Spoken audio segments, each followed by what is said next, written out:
Cancer Research Institute, Mrs. Haymanot Tesaya, Admin Finance FAO, and Ethiopian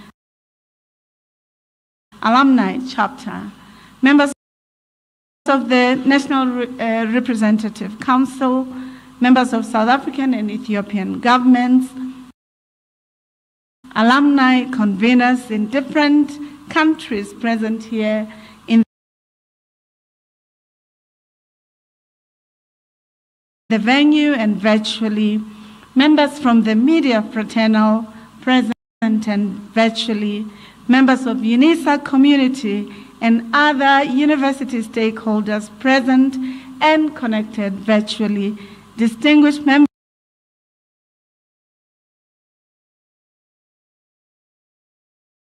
of the audience, ladies and gentlemen, good evening.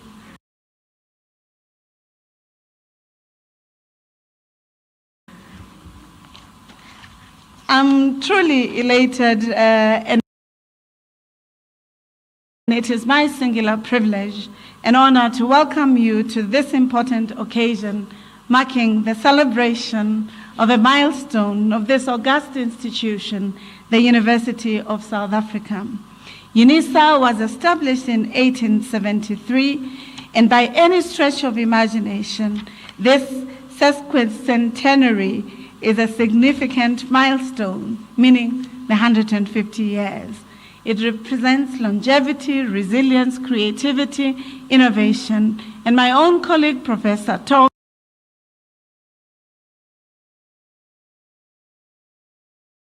has already stated that when it was founded, it was the Cape of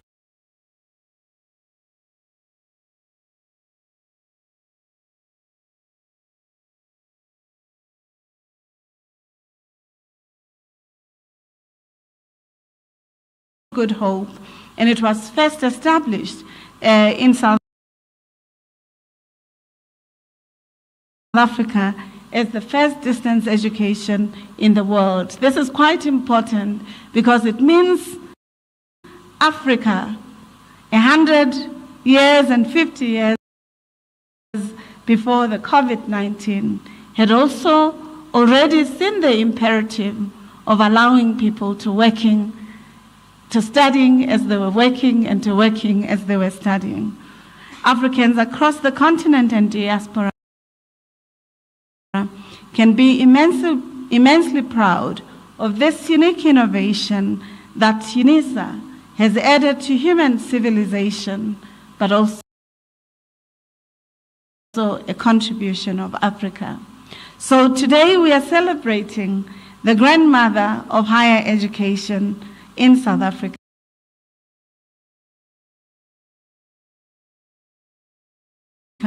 the University of South Africa, but also a partner to the Ethiopian society, which has been and journeyed with yourselves in the reimagination and resourcing of human resources capital that is spread across in the varied sectors within the Ethiopian society.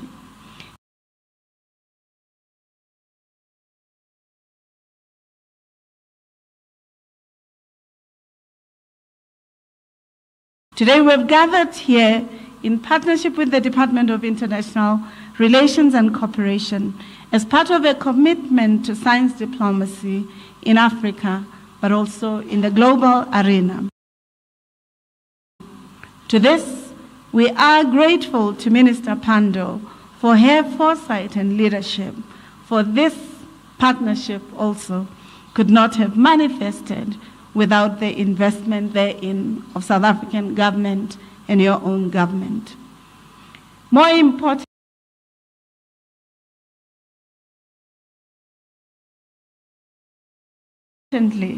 this evening is to celebrate the cooperation of the governments and the peoples of South Africa and Ethiopia in the science, education, culture, innovation, and for this we are grateful. As a truly Pan-African university shaping futures in the service of humanity, Unisa considers the establishment of Ethiopia Regional Center as one of the significant milestones that we are celebrating in the 150-year evolution of the university. Unisa is also proud of the work and growth of Ethiopia Regional Center as a hub and its developmental impact in Ethiopia and in East Africa. Launched 16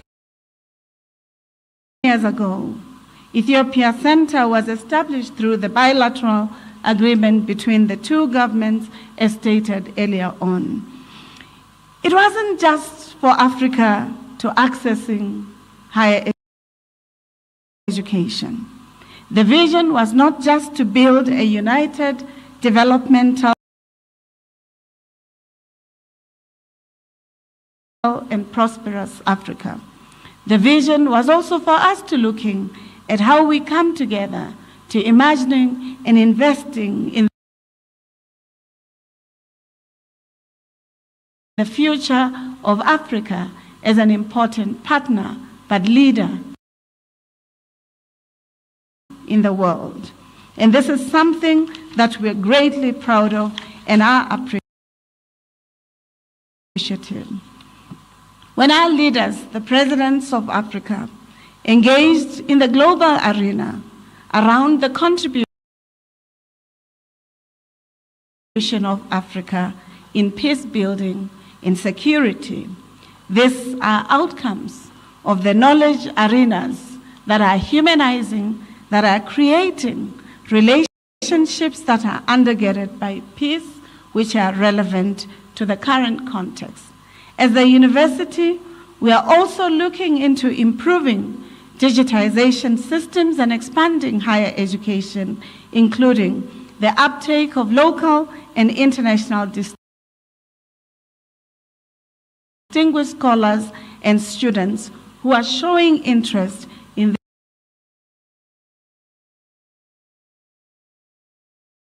this university. We've also looked into the 10 catalytic niche areas that are quite important in looking at the developmental questions, but also the solution systems that we as Africans, through knowledge, research, innovation, and engagement and partnership that has been established, can do together. These are marine studies, aviation and aeronautical studies, automotive industrial systems, energy space study, and square kilometer array, which the South African government has invested highly on. We are also looking into strengthening convergent technologies, what is often referred to in popular discourse as the fourth industrial revolution.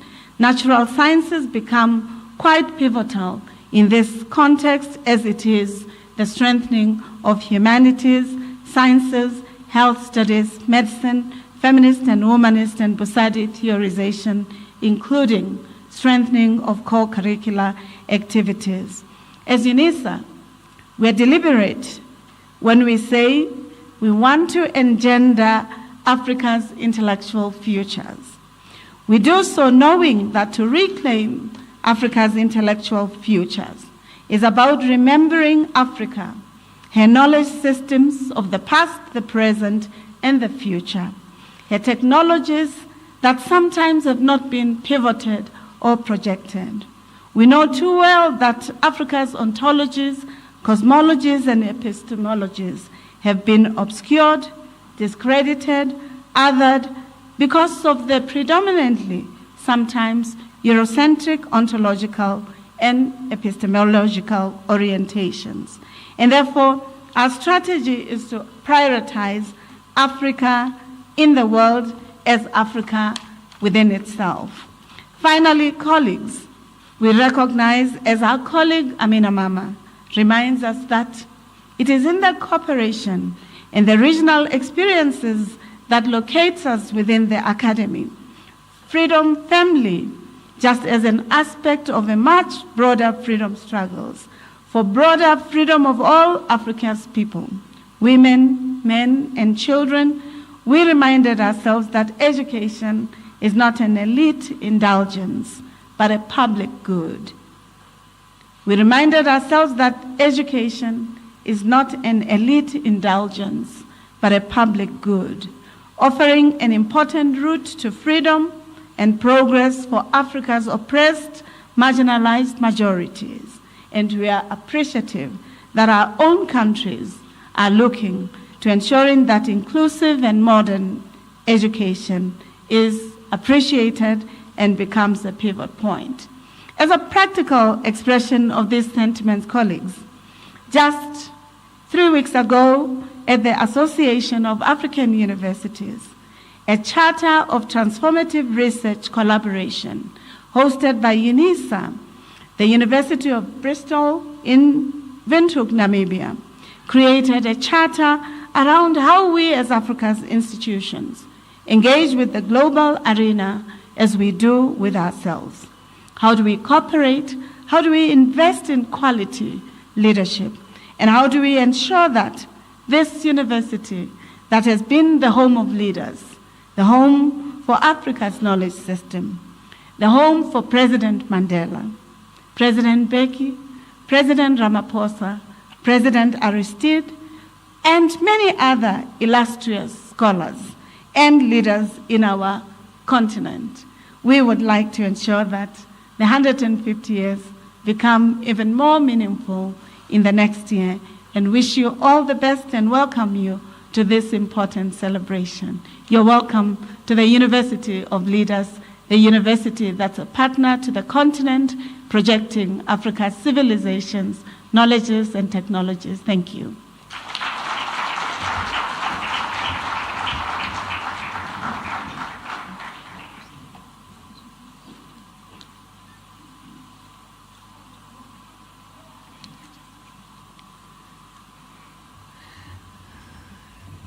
Distinguished guests, ladies and gentlemen, please one round of applause for Professor Lenkabula.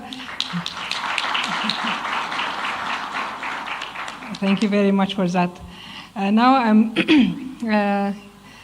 the University of South Africa, which is a Pan-African university, in effect, and with a vision of the African university shaping futures in the service of humanity, is a university that is owned by the government of South Africa, and it has started operating here in Ethiopia since 2007.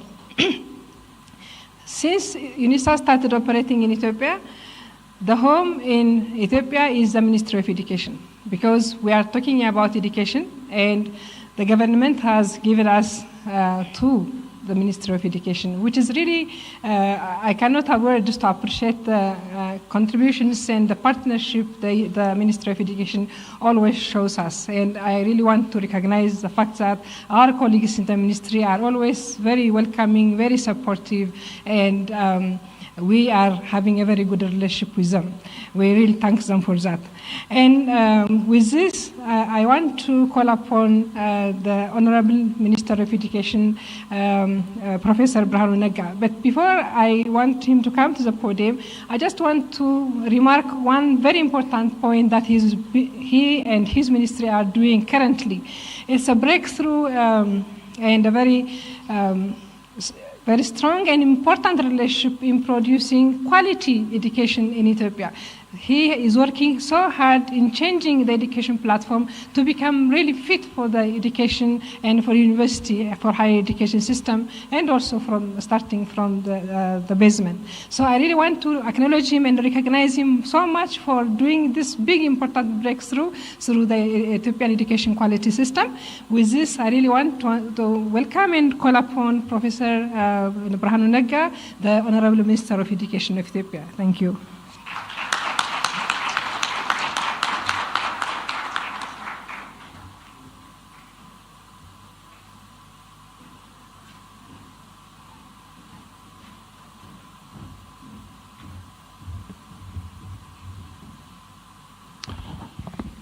Good evening,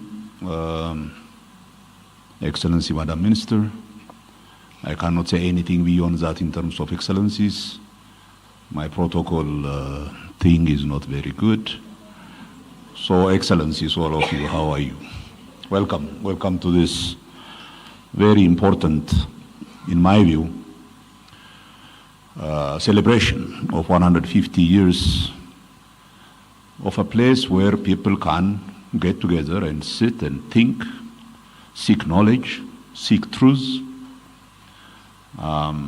It really is always incredible for me to think that a country has built that for such a long time, and it is a momentous occasion for a country to have such a higher learning institution for close to 150 years, and I really honestly want to congratulate the University of South Africa for reaching this very, very important milestone. I don't have a prepared statement. We are in the middle of giving exams and having our own headaches all over the country, therefore I don't have time to sit down and jot down any prepared statement. But I think what is important in this continent, in my view, is not just to expand education. It is to make sure we expand quality education. And one of the things that we have not been doing very well is in the hope to increase, to broaden access to education, we have played footsie with the quality of education, and that actually is hurting us more than anything else. And we in Ethiopia have seen this, and we have taken as our primary responsibility to actually ensure that we provide a diploma or a degree that means something, that indicates some meaningful education that can contribute to a country's development, not just distribute as alms these diplomas. And that, I think, we have discovered is what we have been doing quite a bit. One of the problems with education quality is not only what you teach, it's also the integrity of the education system that is important. Distance education, which Unisa is known for, is important insofar as there is an explicit understanding that both the students and the teachers and the institutions involved do not compromise on the integrity of the material that they are providing and the degree that they are providing. Now we have started to be a bit worried about distance education in this country precisely because of the integrity question more than anything else. And we are going to be, one of the things that we have started is we have started to look into the whole distance education program in this country to see whether actually the degrees or the diplomas that they are providing are really meaningful and high quality. No doubts about the University of South Africa. What we are doing is, in general, as a country, as the Ministry of Education, we have started an audit. We are auditing our own system. We are auditing our system to see the degree to which it is providing the knowledge that our kids require for a very, very challenging future, not only for our country, but for our continent. The future of this world is not something that we can somehow manage. This is becoming a very dangerous world that requires conscious engagement with the future. That's why we need our kids to know what is going on around the world and to provide them with the material that it needs, this continent will not fall back to where it was 80, 90, 100 years ago. If we are going to stand on our two legs, the most important thing that we do is we provide our children the best education that we can, high quality education. That is what we are embarking upon. And of course, this kind of enterprise requires cooperation, requires active engagement, not only at the country level, but at the continental level. And therefore, we hope we will engage on a continuous basis with institutions such as Unisa and others around the continent in this endeavor in our hope to provide the best education that we can give to our children. I will assure you that we are looking for good partners, partners with integrity, partners that can enhance our capabilities. And we are hoping that Unisa, after 150 years, would be the institution that have that integrity and that will continue. And this is important not just for us, but also for the children of South Africa. And I thank you.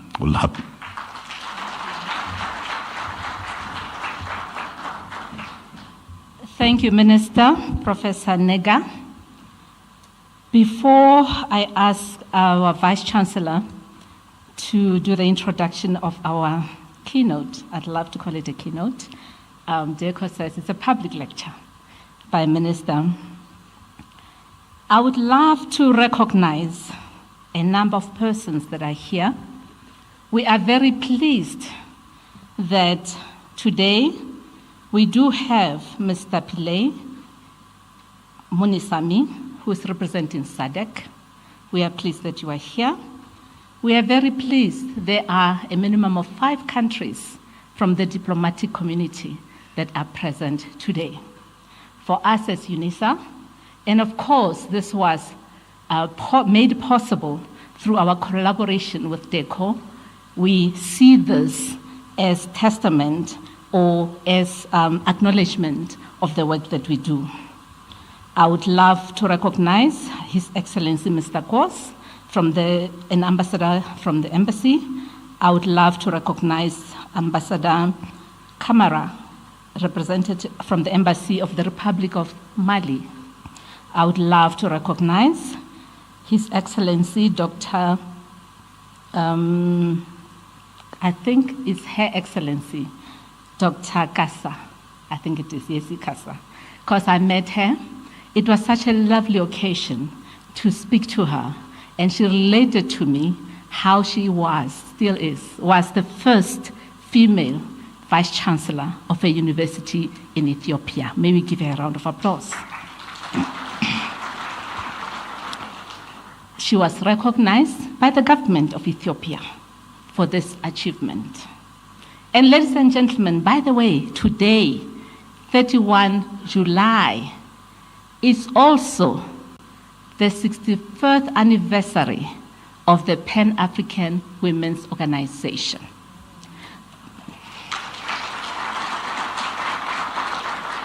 I believe we do not recognize or celebrate power enough. But we need to recognize that even before the OAU was formed in Addis Ababa in May of 1963, the women of Africa had already met a year before to establish the Pan-African Women's Organization. Coming from Unisa, celebrating the 150th anniversary, another very important anniversary that I think we need to recognize, because Bosadi theorization and feminist theorizations is one of our niche areas at Unisa. This year is also the 150th anniversary of the birth of Mama Nokutela Ndima Dube. It is significant. The reason I mention her is this: Africa owes its national anthem to Mama Nokutela Ndima Dube. She, being the first wife of Reverend Dr. John Dube, she was a celebrated singer, a pianist. She was well-versed in international relations. She traveled the world fundraising alongside Dr. Dube for their interest in education, to establish what still exists today, the Ohlange High School in Durban. She was a member of faculty.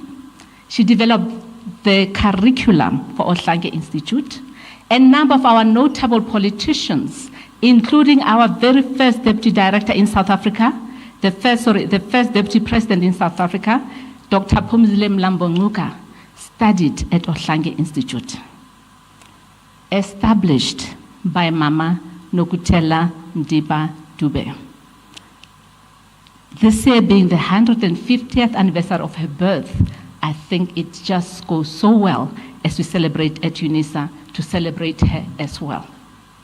And the Vice Chancellor promised me that Unisa will certainly do a lot of work in recognizing a number of our unsung heroines in the African liberation movement. Mama Nokutela Dube trained a choir that sang Nkosi Sikelel' Africa at the launch of this then called South African National Native Congress, which is now called the ANC, the oldest liberation movement in Africa. When it was launched on 8 January 1912, Mama Nokutela Dube organized a choir that sang Nkosi Sikelel' Africa. The ANC adopted that anthem. Subsequent to that, a number of liberation movements in Africa also adopted that anthem. A number of African countries, if you listen to their independence, their national anthems, you can hear Nkosi Sikelel' Africa sung as well. It is for that reason that I think it is important that we recognize her as well. We are pleased that Ambassador of Kenya is here. From South Africa, we have a number of departments, Minister Naledi Pandor, that have come here as well to celebrate with us at Unisa. Of course, we have a delegation from DIRCO. We have a delegation from the Department of Transport, the Department of Communication and Digital Technologies, the Department of Agriculture, Land Reform and Rural Development, the Department of Science and Innovation, the Department of Trade Industry and Competition, the Department of Higher Education and Training, the Department or Ministry of Tourism, the Department of Health, Justice and Constitutional Development, Government Printing Works, Correctional Services are present today, and a delegation as well from the business community, both in Addis Ababa, both in Ethiopia and from South Africa are here as well. Before we arrived to make preparations, Unisa also had an advanced team that had been on site since last week. Professor Lalendle had a team here in Addis Ababa doing the work, the groundwork, the preparation together with DIRCO, but importantly also ensuring that we continue to have students in Addis Ababa. I would love therefore now to pause there. I don't see Vice Chancellor Lenkabula. Thank you, Lucy. She will now do the honors of introducing our keynote, the public lecture, Dr. Naledi Pandor.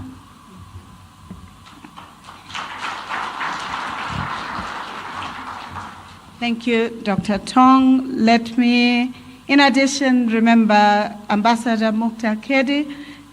We cannot negotiate our visas if we don't recognize Ethiopian ambassador to South Africa. Ambassador Kedi, you're welcome. Let me also recognize Ambassador Fisea Shawol, Director General of African Affairs in the Department of Ministry of Foreign Affairs. Colleagues, can you just give them a round of applause?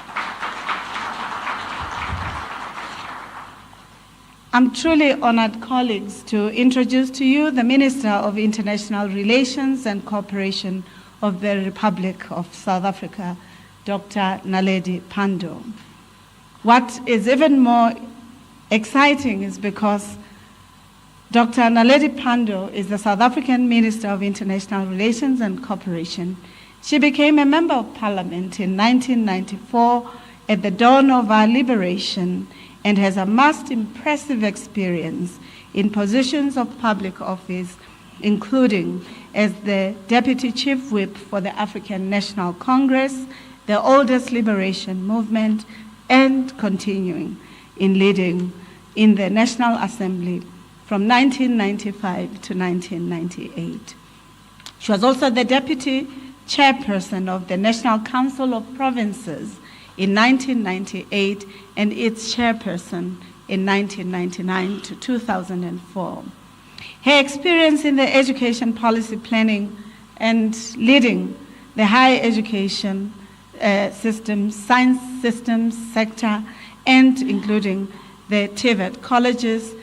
She became the Minister of Education in 2004. She has been a member of cabinet ever since, serving as a Minister of Education in 2004 to 2009, Minister of Home Affairs in 2012 to 2014, Minister of Science and Technology in 2009 and 2012. I must state that under Minister Pandor, some of the best innovations Africa has delivered, including the EVA car. That is often not talked about, Minister Pandor. I would like the bragging rights to say, Jewel, the EV car that was produced in South Africa, it was under your leadership, and people must understand the interface with science and development, as Minister Nega has already averred. Minister of Science and Technology 2014 to 2018, and Minister of Higher Education and Training 2018 to 2019, Minister Pandor has a PhD from the University of Pretoria, our neighbor, so we can claim that as well, an honorary doctorate from Cape Peninsula University of Technology, University of Stellenbosch, the University of Lisbon, Portugal, and the University College, Dublin, Ireland. On awarding her Germany highest federal award, the Grand Cross of Merit, the German ambassador to South Africa, Walter Lindner, said, "Pandor is for us a symbol of the new South Africa, modern, innovative, dedicated to scientific progress, and also an outstanding woman leader." Ladies and gentlemen, I'm honored to requesting our Minister of International Relations and Cooperation of the Republic of South Africa to give her a keynote. Let's welcome her.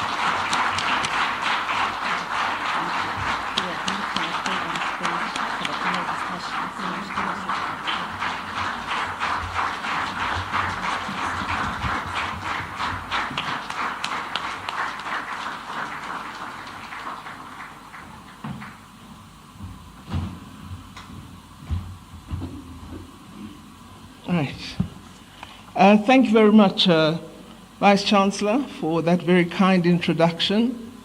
And good evening, Program Director, Program Directors. Good evening, everyone. Assalamu alaikum. It's indeed a great pleasure for me to be here in Addis Ababa, the home of we Africans, although, of course, we have a debate, because we believe the cradle of humankind is South Africa. Ethiopians believe the cradle of humankind is Ethiopia. So we share the kudos, and scientists will eventually determine the outcome. Allow me to begin by recognizing the State Minister of the Ministry of Education, but more particularly the Minister of Education. Your Excellency, we're really thrilled that you could join us this evening.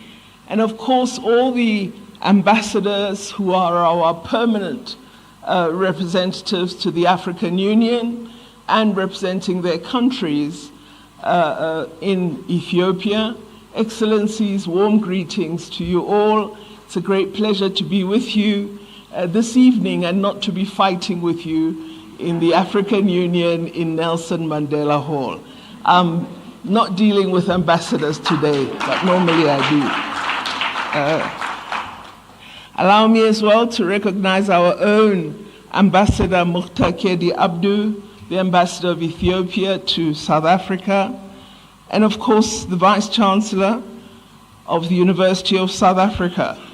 This is an extremely important office to occupy, because the University of South Africa is not just any university. It's a significant institution in global terms. I would also like to recognize all the colleagues of Professor Lenkabula, the Deputy Vice Chancellors who are accompanying her, and the various senior officials, and of course all other senior officials from our departments in South Africa, and then Dr. Abera, the Regional Director of the Unisa Ethiopia Regional Learning Center, and all distinguished guests and ladies and gentlemen present here this evening. I feel really honored and privileged to have the opportunity to address you at this amazing event, an event which marks a very important milestone in the life of the University of South Africa. The program director forgot in her list of exalted persons to mention that 100 years ago, a young African man became the first African to graduate from Unisa, and he was my grandfather, Z.K. Matthews.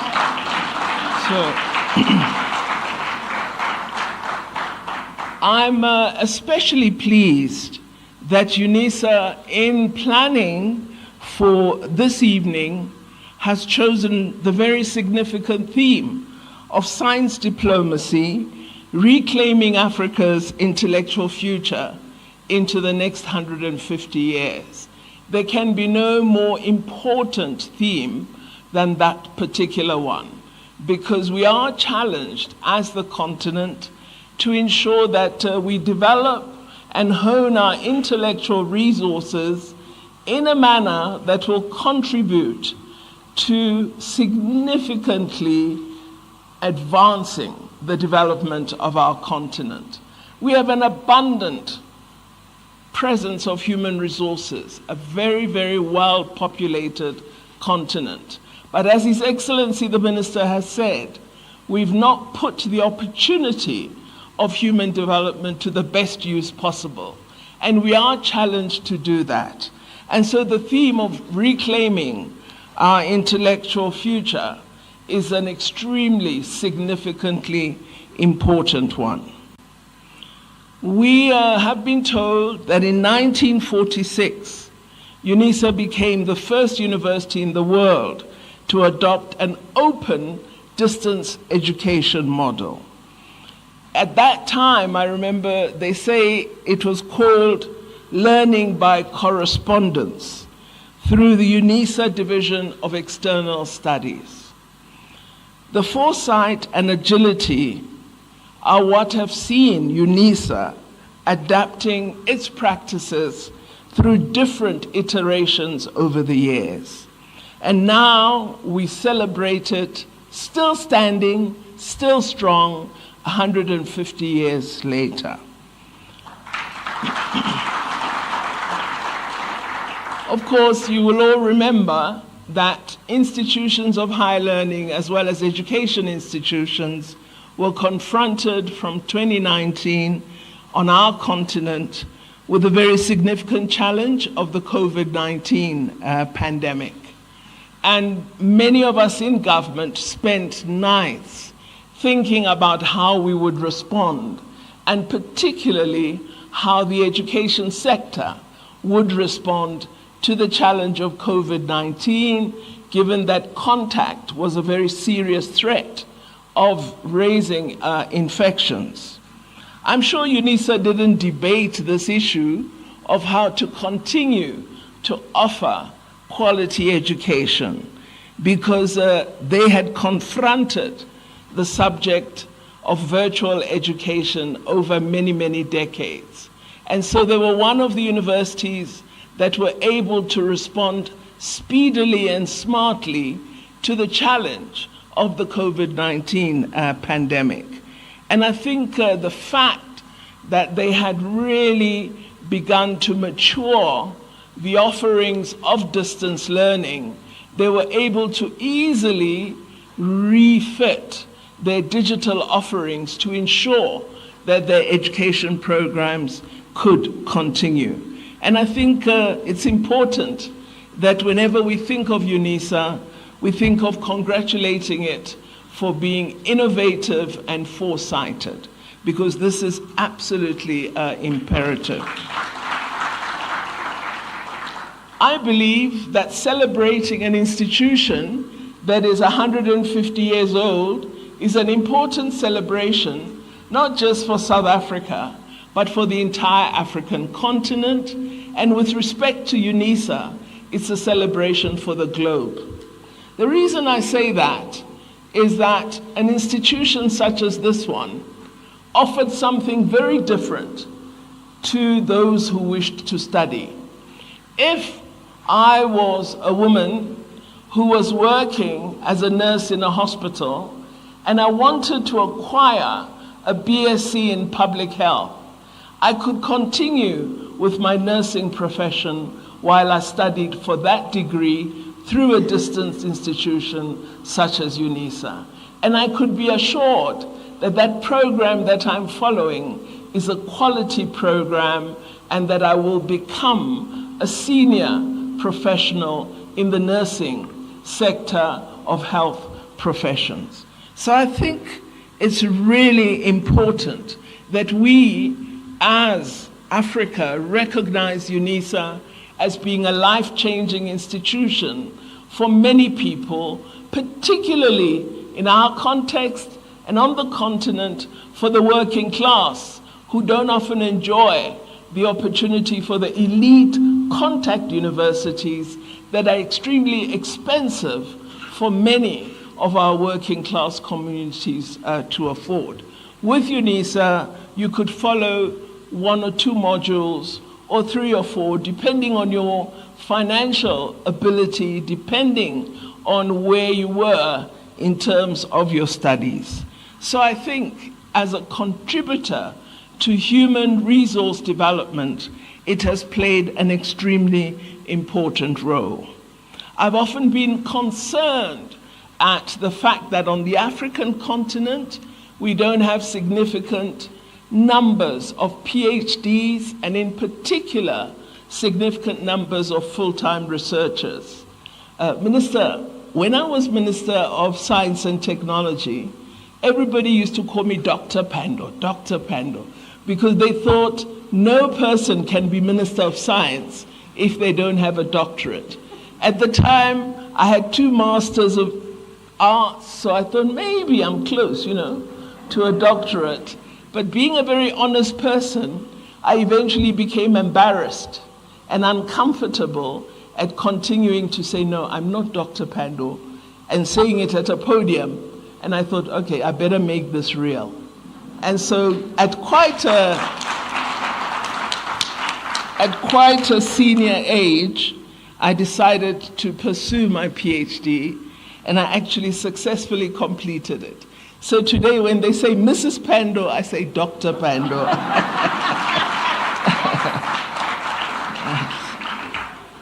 And why I refer to this is because what Unisa has done in Ethiopia has been extremely important. Unisa has produced over 800 master's degree graduates and a large number of PhDs. This is an extremely important achievement.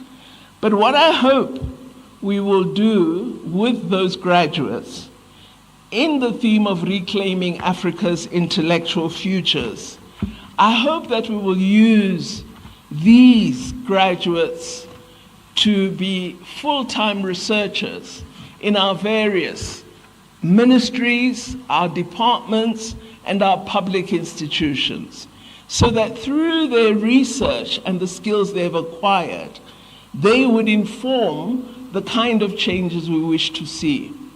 It's very odd, Minister, that we will take someone who has no understanding of curriculum development to develop a new curriculum in a changing education system. We should be using curriculum experts.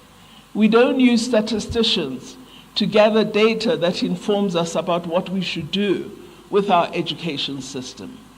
In these over 400 PhDs, in these over 800 masters, lies some of your young experts who will help you to transform education in Ethiopia to quality education.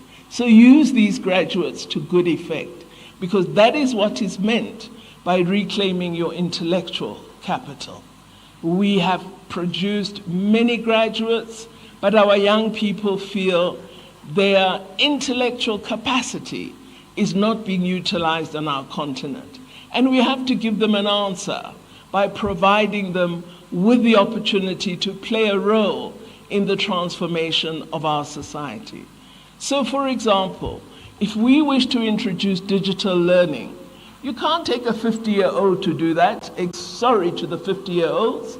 But if you have a 25-year-old who's very good at coding, who's extremely interested in software development, it is that young person who will contribute to the kind of radical change that we need in education.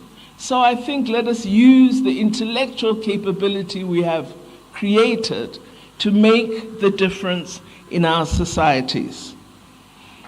I think one of the matters that we need to address relates to what the Minister of Education touched upon. And that is, we need, as African countries, to ask ourselves sometimes very hard but basic questions. Questions such as, what do we want South Africa to be like in 2063? What will Unisa be like in 2063? Or what will Unisa be like in 2173, 150 years from now? And to ensure that that vision that we have is achieved, what do we need to do between now and the lifetime we still have? So I think it's vital that we begin to become better at looking into the future and really starting to shape an African continent, a set of African countries that have within them the ability to really help us to create a very different world.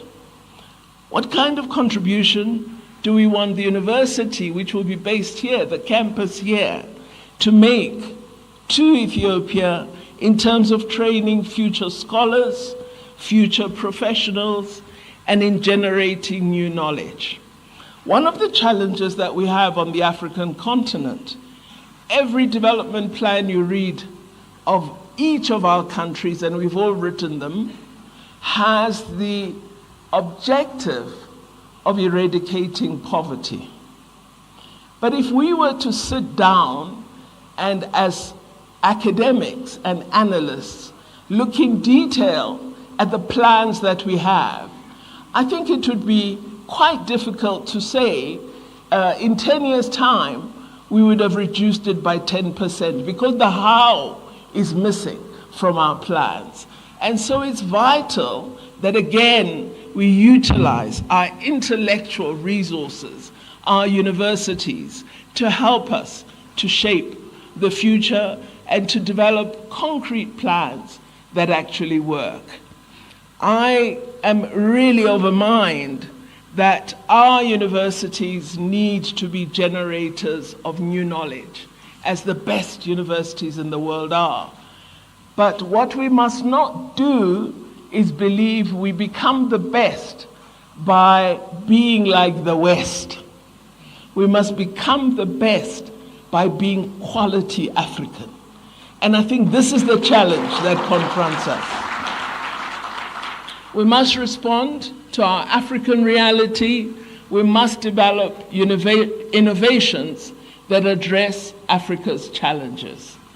It's no use developing the most wonderful mathematics string theory when you cannot address the issues of development and poverty on the continent.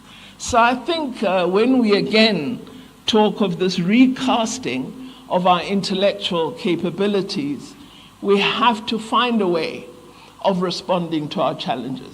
I have no difficulty with what they call blue skies research. You know, those are the people who are dreamers, who want to look in the black hole, you know, the color of pulsars. They want to do astronomy sciences, which I like very much, by the way.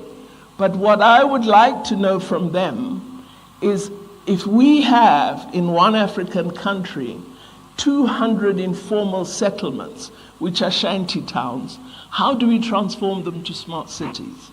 That is what I believe our intellectuals should help us contribute to.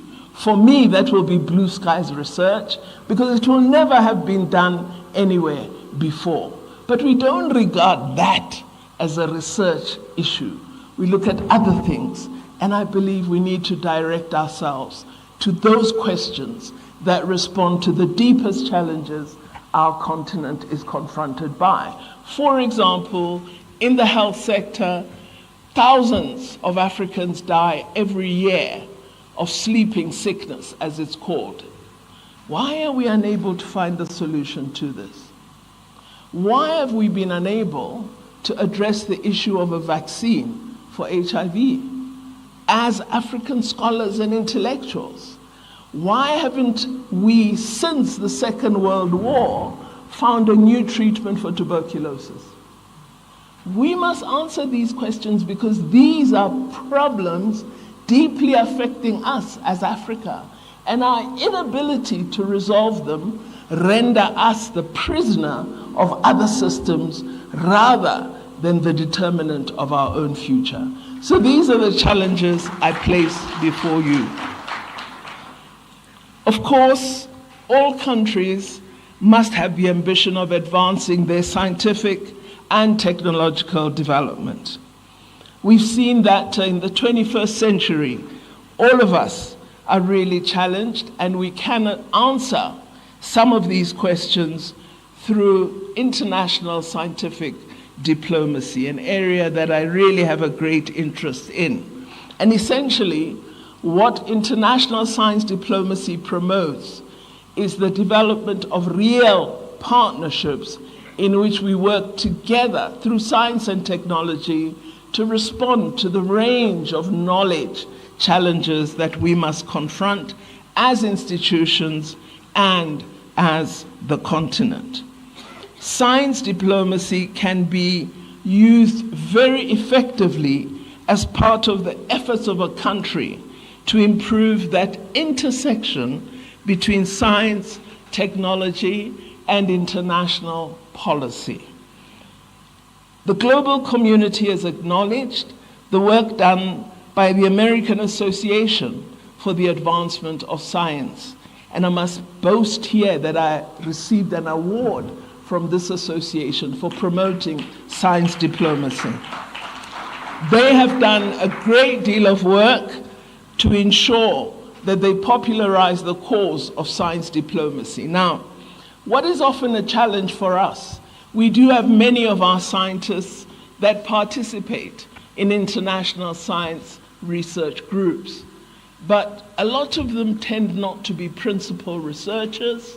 The research is not focused on issues of intellectual challenge on the continent, and we are not bringing in other African intellectuals to be part of the research group. So we take up, some of us, many projects supported by the Horizon 2020 EU funding.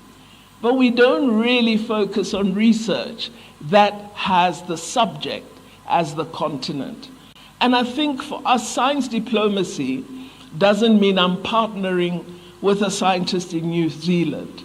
It means I establish that partnership to advance knowledge generation on the African continent. We have to have Africa as the center of what we do. That is not a limitation, it's an advancement. Our challenges are so many that if we focus on addressing them and successfully respond to them, we will be unique in the world because we will have become innovative. So I do think we must define science diplomacy as African science development. We have made a great deal of progress as Africa, and I must never undermine the progress we've made. We have begun to use science evidence in formulating both public as well as international policy. The University of South Africa has a presence in various countries throughout the continent. And I believe that what we should see the university do is encourage research partnerships between Cameroonians and Ethiopians, between Nigerians and Kenyans, so that we build international science diplomacy across the African continent among African researchers as well. This will mean building particular types of research funding offerings which encourage these kind of diverse African partnerships. This will be an excellent way of strengthening networks for research across our continent. Of course, partnerships help you to bring together a range of skills, a range of challenges to be addressed, and a range of resources that can be devoted to the research task. And I really would encourage greater diverse collaboration across the African continent. I'm one of the people who believe that if you do a PhD, some of your research must be international. Never do a PhD only in your location. Then you are very limited in the work that you've done. I do think that what we must encourage is part of your PhD must always be in another country, because then you become a truly knowledgeable researcher who is educated at a very, very senior level. So let us really look at the nature of research partnerships, at the form of graduate training that we do, and let us be innovative and change the aspect to ensure we develop international knowledge in our young people, and we don't have pedestrian national knowledge that doesn't really expand the intellectual opportunity. I believe science, technology, innovation are absolute enablers for achieving the socio-economic development goals of Africa. They will help us if we use these disciplines.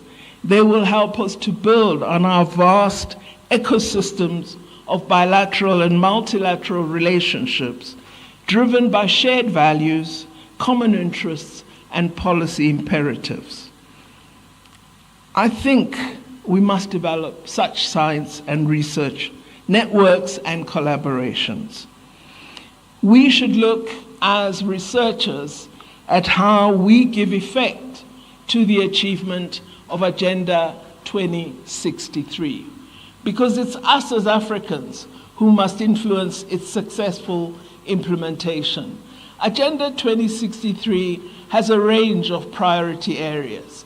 Someone should be gathering information on the progress we're making with the infrastructure component, the progress we're making with the digital component, the progress we're making with water access, the progress with agriculture, because all these sectors are part of Agenda 2063. And it is only universities that can play the role of that monitoring and evaluation and the support then to ensure that policy development responds to where we're not performing very well and massifies those aspects where we are successful. I also think we need to look at how the innovation ecosystem is developed within our continent. Do we have capable intellectual property practitioners? Do we have technology support officers in our universities? Is government providing enough funding for researchers to be able to commercialize the research that they do? So if you don't have an ecosystem that includes both public as well as private and of course higher education institutions, you will not achieve the success that is required. Successful science development countries will tell you that it was the ecosystem that made the difference. The ability to use it and its various components to good effect, to integrate for good innovation outcomes is what led to Finland being what it is today. So we need to mirror those developments and processes. It's no good for our governments not to fund the projects of researchers. How do we expect to have innovation? We're not magicians. Science requires science workers. And it's only if government provides that funding that we will do well. If government attracts the private sector to work with the public, that's when the difference will emerge. That's when we'll have innovative digital products. That's when we will do agro-processing at the highest value addition levels. That is the point at which we will know in concrete terms what we mean by beneficiation of our mineral resources. But without this integrated ecosystem of innovation, it's very difficult to perform. And so government is challenged to support our researchers. Government is challenged to make an intellectual study of what achievement of the Sustainable Development Goals means, to make a clear study of what addressing the impact of climate change means. And universities are the resource for us to do that. So then, this theme that the university has developed has committed the university to continuing adapting its knowledge production modalities, to adapt its research functions, its innovation focus, and its community engagement, very important, community engagement approaches, as well as commitment to addressing the evolving needs, as I said, of our African continent. All of us have an important role in ensuring sustainable economic growth for all our people on the African continent. Developed countries spend a great deal of money on research, development, and innovation as part of their recovery plans for current and future global economic crises. One of the interesting things about Africa, we copy the West on anything except science and innovation investment. It's very odd. And yet, it is science and innovation that has made developed countries as wealthy as they are. They've ensured, even in the context of the COVID-19 economic decline, that they don't reduce funding for research and innovation. We must be the same. Strong developing countries such as India and Brazil are reaping the benefits of investment in science, technology, and innovation-driven policies. Advances in technological knowledge have made possible significant reductions in poverty and improved the quality of life in China, in India, and in Brazil. We must learn from those lessons. Dear colleagues, ladies and gentlemen, governments have also placed focus and resources on expanded and strategic internationalism in the areas I've mentioned of joint research and innovation initiatives, on building human capacity through international mobility. And when I speak of mobility, I don't mean Africans going to Germany, I mean Germans coming to Africa. I don't mean Africans running to the United Kingdom, I mean the English coming to Africa. So mobility must mean a mobility where all of us are beneficiaries. This is absolutely important. And of course, we must ensure that we strengthen and grow the research infrastructure of our continent. I remember meeting a young man who had posed his MSc engineering study because the one engineering drawing technical instrument in the one laboratory in his university had broken down, and they had to wait for someone to come from overseas to fix it. So he had to stop his research for 6 months. Absolutely shocking. We must not allow that to happen. Our young people deserve excellent science laboratories. We must have technicians ready who can repair scientific instruments. Our young people should be able to do their research in the time in which they have at our institutions. And we must establish innovation hubs where they become full-time researchers supporting development and change on the African continent. It's absolutely imperative that we do this. We must, of course, support new areas of scientific development, such as the one referred to by the Vice-Chancellor, that is developing the largest radio astronomy infrastructure on the African continent, the Square Kilometre Array, as well as the Artemis program. We must support African countries and young students that are part of these important research infrastructure initiatives and allow them to play a role in the world's leading radio telescopes and deep space monitoring capacities. I believe it is probable that the Square Kilometre Array, which is being built in South Africa and 7 other African countries throughout the continent, I believe one of the first Nobel Science Prizes will be awarded because of the SKA. It's a premier research infrastructure program that Africa is involved in. The Artemis program is a human and robotic moon exploration program that is led by NASA, involving the European Union, Japan, and the Canadian space programs. Its long-term goal is to establish a permanent human base on the moon and potentially thereafter on Mars. These are all exciting initiatives that we need to be a leading part of.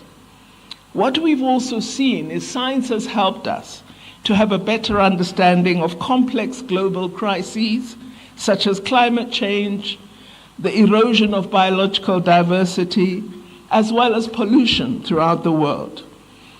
As we understand these crises, we begin to develop the first steps toward addressing them.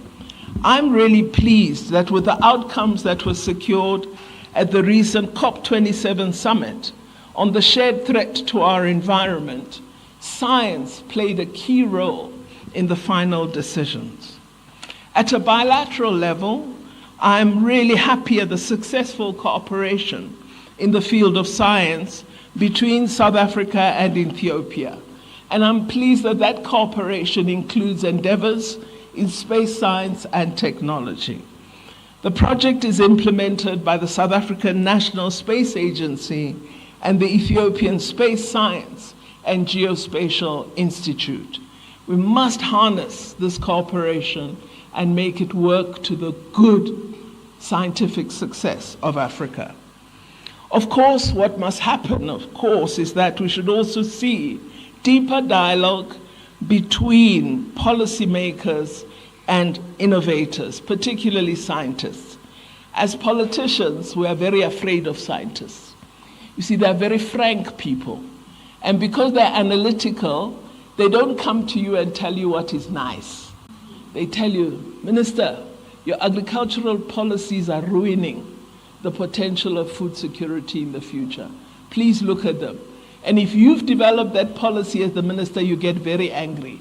But we need to learn to use this interface to the good of our countries. What it will help us do is to really end this gap that exists between innovation and creativity, because we want to guard territory so closely. We have to ensure that our universities, our science councils, our think tanks, our state-owned companies, industry, and innovation and technology hubs make use of initiatives such as the Continental Free Trade Area, as well as the Digital Transformation Strategy of Africa. We've got to use all of the instruments we have to create the Africa we want. Of course, we have all these wonderful African proverbs. I even heard President Putin quoting this one. If you want to go fast, go alone. If you want to go far, go together. This applies to the progress that we need in the field of science. The solutions that science creates and needs are borderless, and they require collective effort. They are also multidisciplinary. So if you think the solution in agriculture can only be determined by agricultural scientists, you are mistaken. You need the social scientists to engage the community and persuade them to appropriate new approaches and new solutions. So multidisciplinarity is extremely important to what we need to do. We in the African Union have stated our ambition to reinforce science, technology, and innovation capabilities in Africa. We have agreed that science will help to reboot weakened multilateral institutions, which are absolutely crucial to achieving our development aspirations. We must utilize our membership of multilateral and minilateral partnerships to bridge the digital divide and secure access to technology so that we create multiple jobs and opportunities for our young people and attract investment. So essentially, what I'm saying is that we, as political leaders on the continent, must create a conducive environment that allows science to flourish on our continent and in all countries of the South. As members of the developing South populations, we are often seen as beggars when we ask for access to key technologies for our development. Developed countries place hefty requirements, unfair and discriminatory trade regimes, which limit our advances in science. Again, we must cooperate as Africa in rejecting this unfair discrimination against us. We saw with the recent COVID pandemic that effective health solutions are science-based. Developed countries used their scientific research capabilities and were quick to respond. We were rather slow. On a positive note, as South Africa, we've also become part of launching, through the World Health Organization, an mRNA hub, which will be led by Afrigen, supported by a number of pharmaceutical companies, including the NAT South Africa laboratory. The hub will collaborate with the mRNA hub by providing RNA enzymes that are required to produce vaccines. This will take place not just in South Africa, but in 8 other African countries which have become the spokes of the regional hub that is South Africa. This is going to be a tremendous contribution to ensuring that Africa is not left behind when the world is faced once more with a debilitating pandemic such as the COVID-19 experience. Achieving the status of a hub and this technology transfer did not come easy. You will remember how we had to fight at the WTO to get access to intellectual property, and we just wanted it for a temporary period, not forever, but we had to wage a real battle to get that access. So now that we've won a limited relaxation of intellectual property rights by the WTO, we must make good on this space and ensure that the continent develops vaccines for a range of diseases that are prevalent on the continent, and that never again will Africa be last in the queue for solutions for a pandemic. We, of course, also need fundamental transformation and modernization of the global financial architecture and reform of multilateral development banks to make them fit for purpose, to assist developing countries with sustainable development and just transition efforts. By addressing issues such as debt, risk aversion to investing in developing countries, and creating markets in developing regions for new technologies such as green hydrogen, these development financing institutions will be playing a positive role on the continent. And if they invest in our science capabilities, the full power of science, technology, and innovation will be unleashed in Africa. So I conclude by saying the possibilities of science are limitless. And as we proceed with groundbreaking research and innovation, it is going to be inevitable that multilateralism will become more and more important and will be strengthened as countries break through frontiers with far greater speed and effectiveness through working together. My hope is that in rebooting multilateralism, in recasting it, science will also help to fortify the bonds of global solidarity on many of the pressing issues of our time. It is time that the issues of Africa become the preeminent issues of the globe. But it is only if we, as Africans, make that our agenda that we will achieve this objective. I thank you very much for listening to me.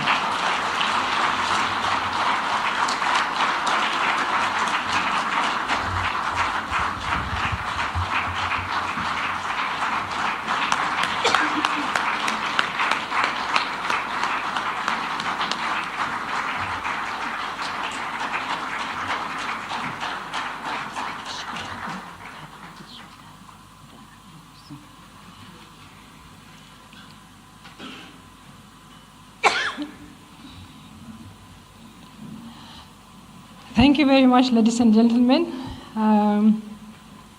Honorable Minister Dr. Pandor, it's very difficult to speak after such a speech which is full of wisdom, and I don't know what to say next to this. But I really want to thank her so much because she made this thing really a reality, because she is the one who, I should say, initiated everything in this session, and also she made it happen. So I really want to send my sincere gratitude from Unisa Ethiopia Regional Learning Center and to thank Honorable Minister Dr. Pandor to make such a very beautiful speech, not only in terms of beauty, but also deep in the hearts of Africans. And thank you very much for doing this. With this, I'm sorry we have to rush the program a bit, but I just want to acknowledge a few people before we continue. I really want to acknowledge Dr. Samuel Kifle and his team for really assisting the Ethiopia Regional Learning Center so closely. I also want to acknowledge Honorable Ambassador Dr. Ishmael Mabrat, who is the Member of Parliament. I also want to recognize colleagues from Addis Ababa University, Dr. Mabit Mulgeta and also Dr. Marcestin Sarmo present here. I want to recognize colleagues from Addis Ababa Science and Technology University, Dr. Abraham and Dr. Binyam. With these two universities, we have partnership agreements and we are working so closely together, so I really want to recognize them. But I want to have special recognition to Ambassador Makaya, who is our home here in Ethiopia. So Ambassador Makaya is Ambassador of South Africa in Ethiopia. And I want to also have to recognize all ambassadors present in this session and our EDs from the different colleges like Prof. Nkosi and Prof. Mitlulua, and also our alumni and distinguished students. Thank you very much for making time for us. Now it's going to be the session for the panel. I have two panelists here, and they are going to respond to what Honorable Dr. Pandor has been speaking on the topic of science diplomacy and innovation, and that science diplomacy and innovation, most importantly, in reclaiming Africa's intellectual futures in the next 150 years. So with this, I'm calling Professor Afwork Kasu Gizau to the podium, who is now the current Director General of AHRI, and also I want to call upon Ms. Saimanut Tesfaye. Let me just limit it for now to be our alumni chapter. Thank you very much. So please come to the podium, and you are going to be our panelists. We are going to rush the program, I'm sorry, because there are many issues that must be done. Please, both of you, please come to the podium. Yeah. Ms. Saimanut, I'm also calling both of you to please come to the podium. Thank you. Thank you very much. So let me just say a bit of information about both panelists. So up until Haimanut comes over, let me just introduce our panelist, Professor Aporkasu Gizao. He is a biomedical scientist by profession, and he earned his PhD from the University of Tokushima from Japan in 2007. And he did his postdoc at the University of Colorado, Denver, in the United States from 2008 to 2010. He was a very senior academic in the medical colleges of both Gondar University and Addis Ababa University. And he worked starting from the level of graduate assistant to the level of professorship, full professorship.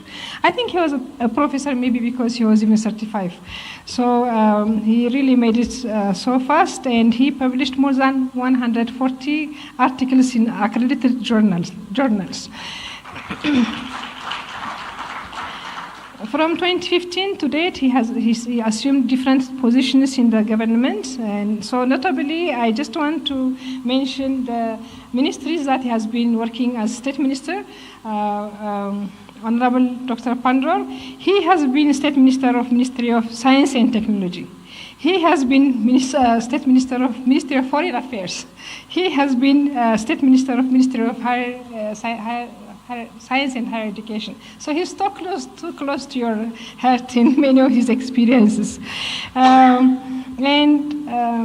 As a very experienced researcher, as he's now the Director General of the Armor Hansen Research Institute. Professor Apork has served and is serving in many boards of councils and professional associations. He received different awards like Young Rising Star Award, Best Scientific Paper of the Year Award, and last year in 2022 he was awarded of decoration of the Order of the Rising Sun, Gold and Silver Star from Japan. So for this I'm going to give you his phone number so that you are going to see his profile picture in the WhatsApp where he is showing his one of his awards. So he's going to be our panelist today. The second panelist who we really admire for her being a very vibrant chapter convener for our center is Ms. Haimanut Tesfaye. She is an alumnus of Unisa. She graduated in Master of Business Leadership from our very distinguished school, which we call School of Business Leadership. And she's a chapter convener and alumni of Ethiopia since she's a chapter convener of our alumnus chapter here in Ethiopia since 2018. She made really a difference in the chapter. There was someone who was chosen to be the chapter convener before her, but no movement was there. She came in and she made it so vibrant, and we really thank her for that. We always talk about our alumni to be our ambassadors, and we highly recognize them. And she's working as a Vice Chancellor of the Executive Committee of African Chapter Conveners, and she has over 15 years of work experience in managerial support positions in different sectors that range from government, non-government, international, and humanitarian organizations. Just to mention a few, she has been staff member of Commercial Bank of Ethiopia, Swiss Red Cross, ILO, and currently she's serving as finance and admin in the UN FAO. Her skills and passion include business development, resource mobilization, finance and project management, and volunteering in professional development. So with this small introduction, I'm going to ask our panelists to speak. I'm really very sorry. I'm going to give each one of you only 10 minutes, and we cannot pass from those 10 minutes. I'm really sorry, even if I know that you are really experienced and people with very wisdom and tell us a lot, but I'm really sorry to limit it to that. And so maybe let's start from the lady. So, Ms. Haimanut, will you please reflect upon what our Honorable Dr. Pandor has been saying, and also on the issue of reclaiming Africa's future? Thank you very much. Over to you.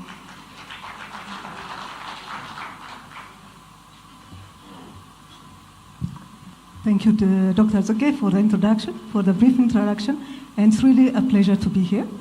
I really enjoyed the lecture, which is very timely and important.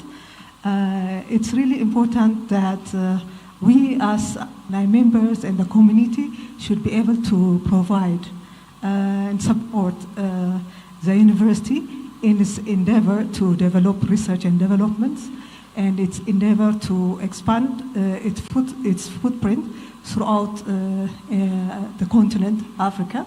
And it's true that I came to know Dr. Pandore, Minister, during a magazine, her content shared during the Unisa 145 anniversary. It really captured my interest. And Unisa, I'm really grateful for Unisa, the way it presents education and access, the modalities of its modalities of delivering education is really very unique and it's very transformational.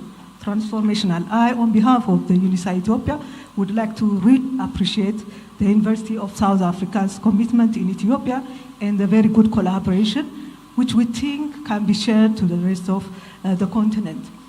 We are very grateful that we are able to manage and access education, which is a quality one and uncompromised. I heard Dr. Brhanu saying that in Ethiopia we have relatively a better access to education, but what is challenging us is the level of the quality of the education. So it's really something that we need to benchmark and be able to create an education system that's very reliable and uncompromised.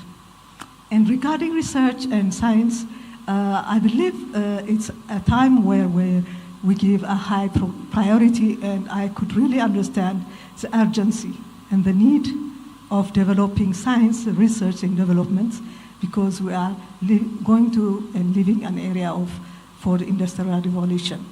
So I believe it will be very important, like a network of professional associations like us. It's very important to keep the alumni members engaged in a continuous form so that we keep the learning process ongoing. And the only way to do that is like to give them an access. Once we give an access of a quality education to the students, should be an end to it. We make them a continuous learner and see that they contribute meaningfully to the problems and to the challenge of the existing problems in Africa. What's very relevant and unique about Unisa is it presents the challenges and create an opportunity for developing an academicians who are really there to make a difference. And it's about the modalities and it's about creating a platform where they continue to engage. So supporting the initiatives of alumni chapters would be very relevant, so that we keep on supporting the overall agenda of the university as well as the agenda of the Africa, transforming Africa. Thank you.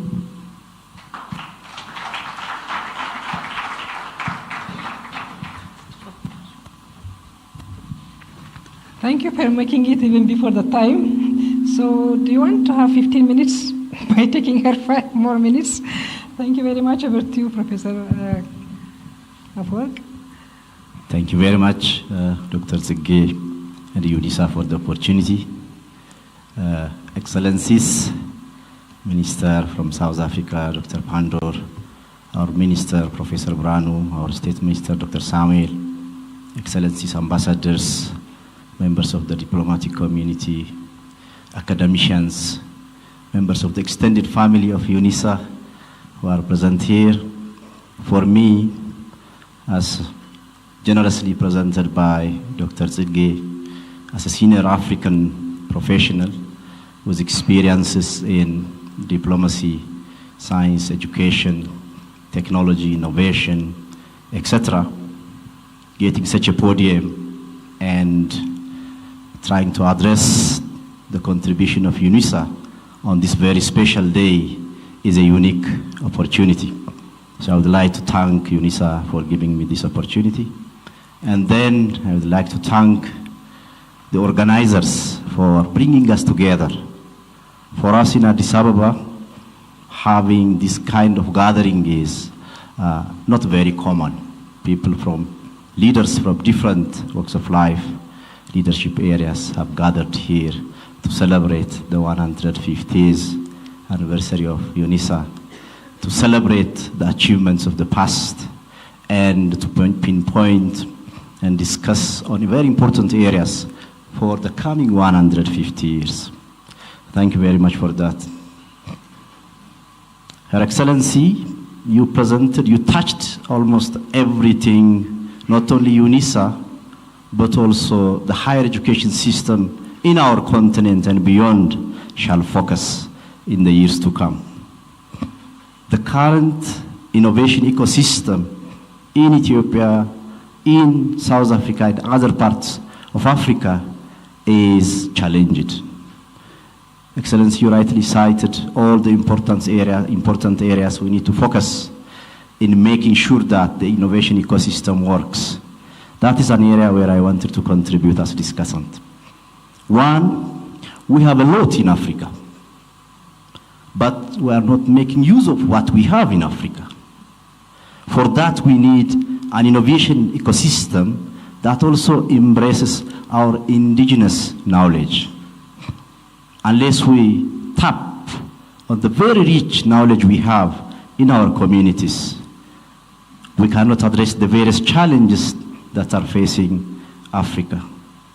Excellency, you mentioned about the vaccine challenge. We in Africa, we are importing 99% of our vaccine needs from other parts of the world. Only 1% of our need is covered in Africa. So that requires the required human resource development.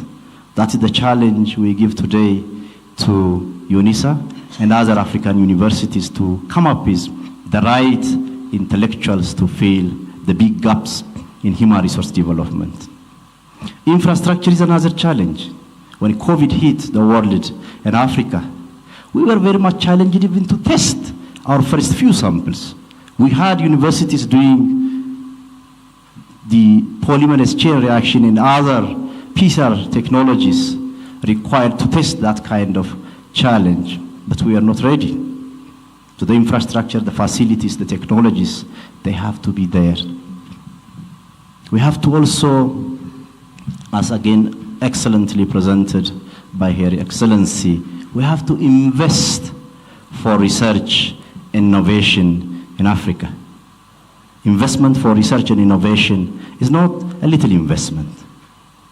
If we invest today, we will reap the products tomorrow. COVID is a very good example. Now, learning from COVID, many African universities are trying to embark on vaccine R&D initiatives. Some African private sector institutions are trying to come up with vaccine manufacturing infrastructure. So investment by government and collaboration with the private sector is critically important. For our universities, as hubs for knowledge, providing our universities with the right amount of funding for research and development is the key. When you connect all these little points together, what Excellency has said can be seen on the ground as a very good fruit. My professor also mentioned the importance of integrity in education system. We are over 1.something billion in Africa. The large number of African population looking into 150 years ahead of us, looking into 30 years ahead of us, even looking into the SDG target time, the 2030, we have to invest a lot on education integrity, addressing the issues of quality, also addressing the issues of relevance, access, and equity. That requires investment. That investment requires, again, as mentioned by our minister, the importance of tapping the right knowledge from our intellectuals. Our intellectuals, they have to be given the panel, the forum, the floor to come together to debate on important development policy agendas of our continent. So UNISA over the years have contributed a lot, not only to South Africa, not only to Ethiopia, but also to Africa, I believe. As someone who stayed for years in the area of development, I'm a witness that graduates of UNISA are serving Ethiopia in our higher education institutions, in our different public sector, private sector institutions, in regional bodies, in continental bodies and global bodies. We have to thank UNISA for that contribution of the past years. And we have to capitalize, learning from our past goods and bads, what to do better in the years to come. So in that line, learning from our existing African institutions like the African Association of African Universities, learning from the African Academy of Sciences, learning from regional organizations like IGAD, SADC, and others. It's critically important to, again, in organizing the strategy of UNISA for the years to come. Again, connecting those dots, it's my hope and belief that UNISA would contribute much better in the years to come, serving Africa and beyond. Thank you very much.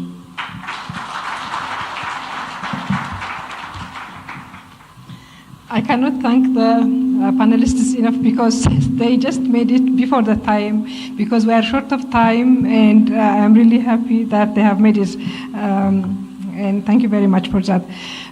Ladies and gentlemen, please excuse us. We cannot go into the QA because of in the interest of time. We must close the panel session in this one. I really want to thank both panelists, Professor Afork and Professor and Ms. Saimanot. You can please go to your the chairs. Thank you very much for that. So. Thank you so much, Dr. Abera. Absolutely enjoying doing this with you. As Vice Principal Meiwa comes to the podium to do the next item, I would love to negotiate VP.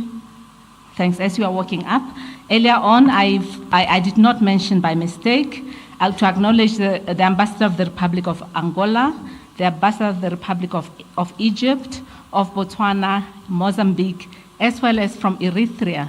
UNISA enjoys a really great master's program in Eritrea, and it's very important to acknowledge them. Thank you, Vice Principal Meiwa.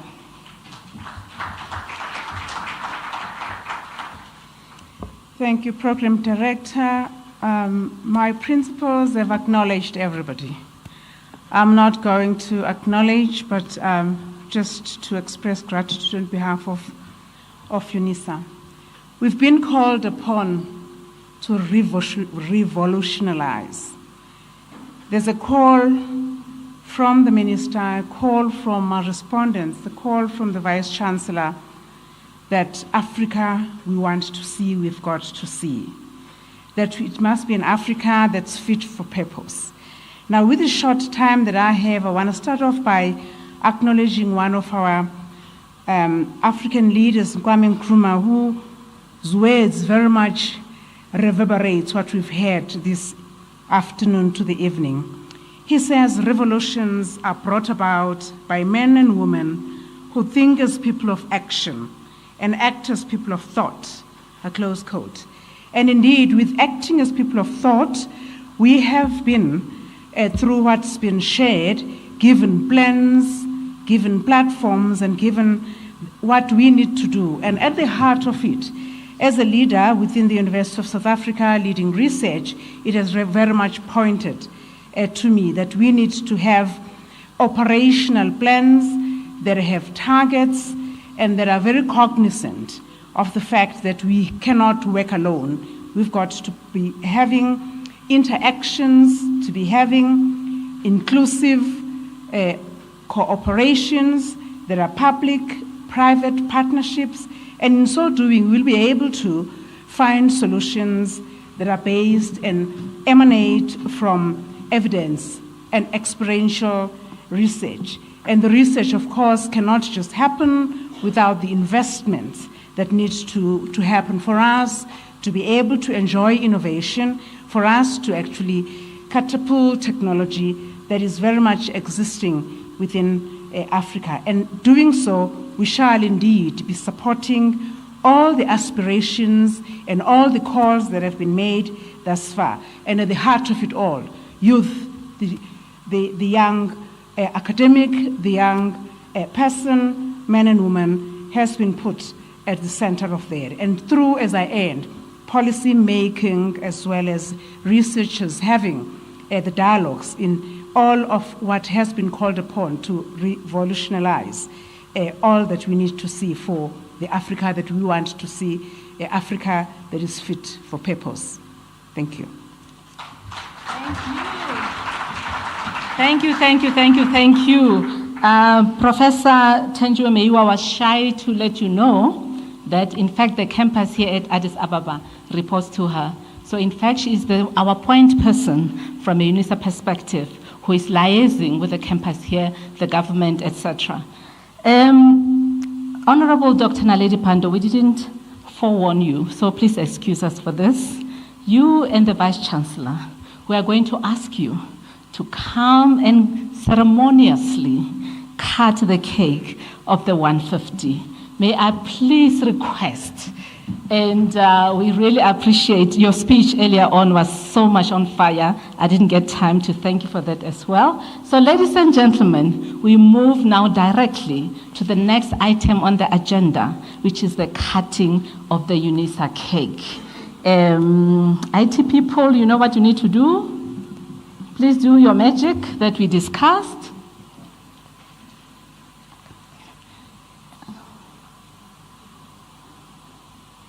IT, are you going to do the thing you need to do? The music, please.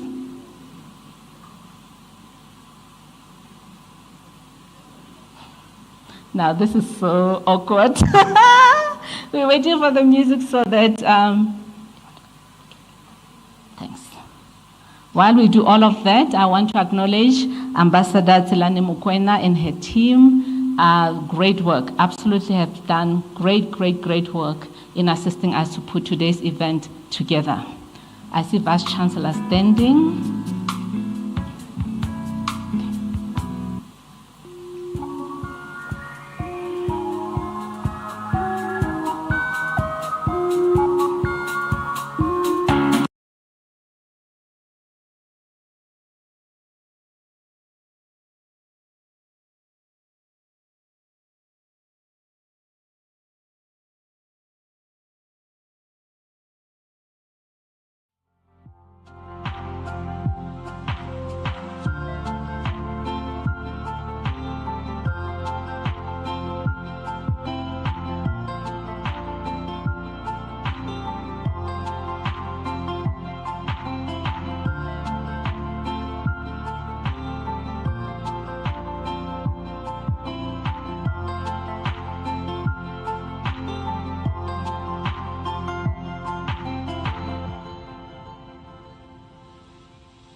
Dr. Abira.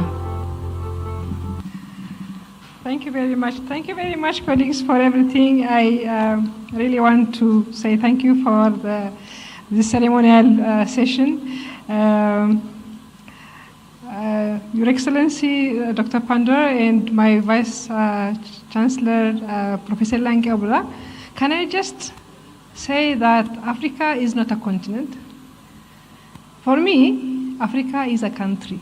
It's just one country. And that's why we are also the cradle of humankind for the whole world. Everyone in this world, ever since Adam and Hewan, up until the last one, where the source are, it's Africa who is the source. So we are a country, we are not a continent. And we have to really work towards that in terms of making our country a country and relating only maybe by direction, south, north, south, east, west, and central, just that.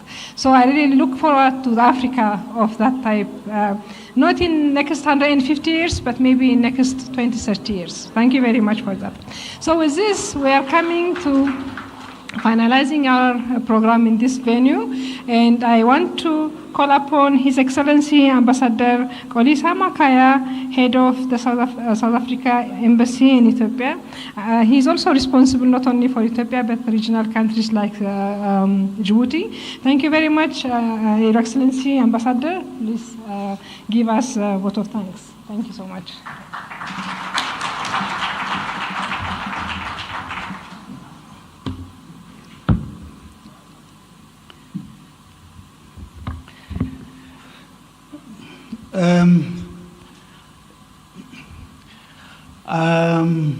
I know that I'm standing between all of you and the dinner.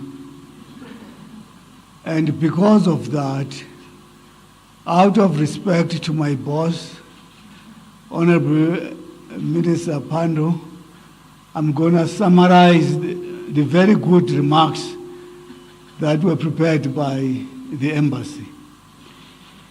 As I do that, I just wanted to acknowledge our host, the professor, Minister of Education in this country, and his deputy, the state minister. I also then recognize my own boss, Dr. Naledi Pandor, the Minister of International Relations of the Republic of South Africa. Of course, I cannot fail to recognize the great professor, the principal and the vice chancellor of Unisa, and their team.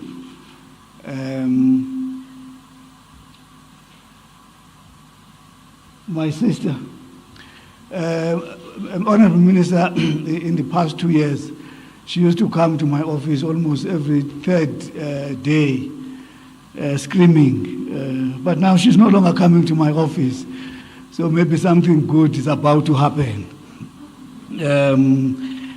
Senior government officials here, the ambassador of Ethiopia to South Africa, my dear friends, the diplomatic corps that is here.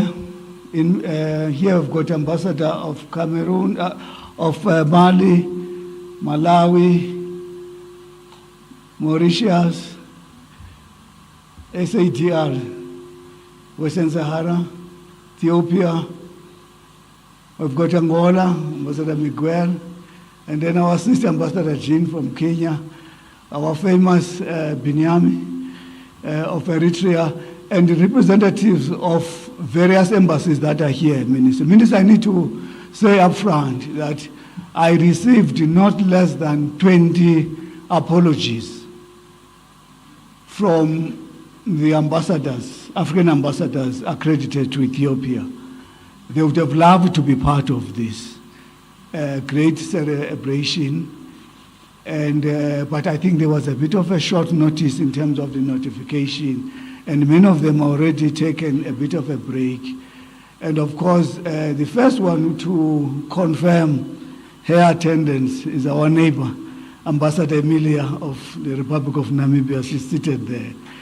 I just want this gathering to really give a round of applause to these representatives of the sister countries from the continent.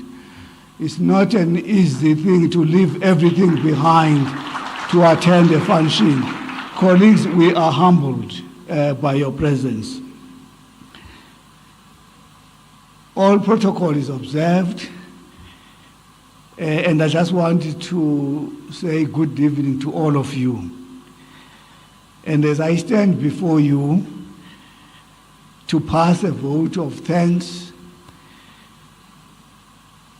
one is not unaware of the time constraints, and therefore, as I said, I'm going to summarize my remarks. A special gratitude goes to our guest of honor, Her Excellency Dr. Naledi Pandor, not only for accepting Unisa's invitation to grace this occasion, but also and most importantly, for delivering such a profound lecture this evening under the theme Science, Diplomacy and Innovation in Reclaiming Africa's Intellectual Futures into the next 150 years. Shall we give her another round of applause, please? Quite profound delivery this evening. To my dear friends, the ambassadors here, I just want to also then highlight to them, for me, it's always a pleasure to brief her because she reads in advance, so I don't have to brief, we just discuss the issues. So, Minister, we are honored by your presence. We also thank Professor Linkambule and her predecessors and the entire Unisa community for their strategic commitment to education on the African continent.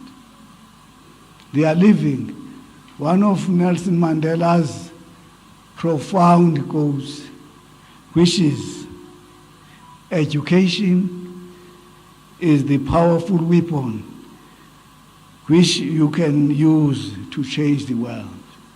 Unisa is living that code, and we want to thank you, Prof, and your team. Looking at the progress that we have achieved within the short period of time you have been here in Addis Ababa, we believe that by year 2030, by year 2063, the Minister Pandor spoke about, you would have produced an army of intellectuals in this country. Intellectuals that will be busy producing knowledge for this great country, the headquarters of our union. Please keep up the good work, and you have got our support. I also want to thank Professor Neka and his ministry for the support that they have given to UNISA over the years.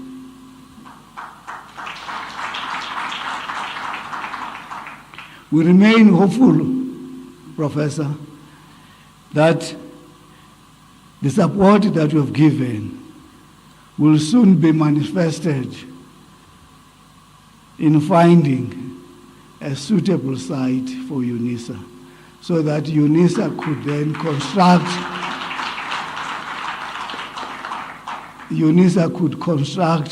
its regional hub here, and thus realizing its ambition. So we are hoping, Minister, and it has to be in the not so distant future, because the professor and her team are itching. Your sister here is itching. They want to put up this very grand site here to provide education to the continent.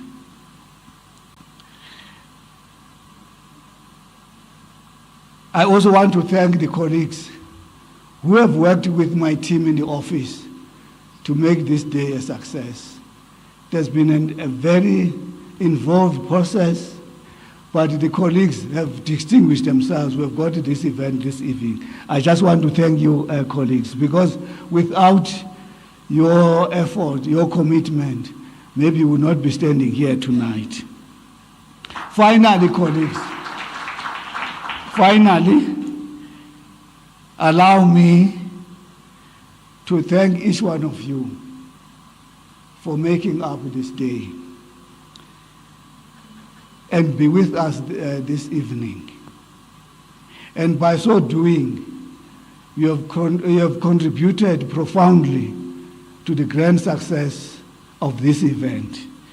An event that, as an embassy of the Republic of South Africa here, we're quite proud that Unisa found it necessary to come and celebrate its 150 years here at the AU headquarters in this great country called Ethiopia. Thank you very much, and colleagues.